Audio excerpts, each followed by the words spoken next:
કોઈક પુણ્ય હશે આ માણસના કે જેને કારણે તે વડાપ્રધાન બન્યો છે, પરંતુ આ વડાપ્રધાને કરી છે કમાલ. વાત કરવી છે દેશ અત્યારે સંકટમાં પસાર થઈ રહ્યું છે, કારણ કે ઈરાન અમેરિકાનું યુદ્ધ ચાલી રહ્યું છે. મને પણ ખબર છે, તમને પણ ખબર છે, પણ આ ખબર આપણને ક્યારે પડી કે જ્યારે સાહેબ સોમનાથમાં આવ્યા અને સાહેબને સોમનાથમાં દિવ્ય જ્ઞાન થયું અને સાહેબે કહી દીધું કે હવે દેશ સંકટમાં છે. સાહેબને બંગાળમાં નહોતી ખબર પડી, સાહેબને કેરળમાં નહોતી ખબર પડી, સાહેબને તામિલનાડુમાં નહોતી ખબર પડી. સાહેબે જામનગર, સોમનાથ અને વડોદરામાં રોડ શો કર્યા અને 2,000 બસો ખાલી દોડાવવામાં આવી ત્યારે સાહેબને નહોતી ખબર.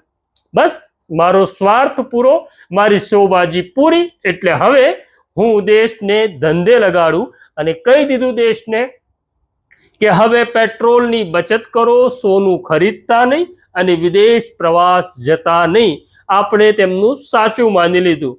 આપણે તો માની લીધું, પરંતુ ભારતીય જનતા પાર્ટીના જે અંધભક્તો છે તેમણે પણ કહી દીધું સાહેબ બોલ્યા એટલે પૂર્વ દિશા આ જ છે.